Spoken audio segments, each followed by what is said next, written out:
Okay. So I'm Andrew Kelly from Small Batch Roasting Co.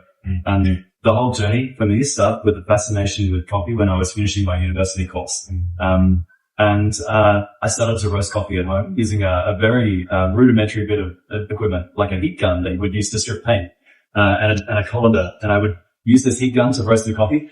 But I became fascinated, and then I finished my studies, and my partner asked me to work as a barista. So actually many coffee stories start with a person who has made coffee behind an espresso machine, and I was no different to that. But I had a fascination with learning how to roast coffee and then also learning where coffee came from. Back then, when I first started, there were so few importers in Australia, and so little information as well about where the coffee came from. And for me, it was a passion to kind of go up the chain to find out as much detail, not only about why this coffee tastes like it does, but about the agriculture conditions and the processing conditions and the livelihood conditions of the producers. But yeah, so it started with a cafe in North Melbourne called Auction Rooms in 2009.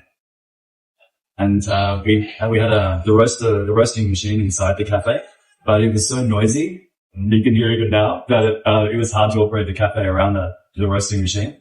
And so at that point we thought it's better to separate and launch Small Batch Roasting Co. And so that happened in 2010. We moved to a warehouse around the corner from Auction Rooms, and then we started maybe 1 or 2 years later to source the coffee that we roast ourselves directly.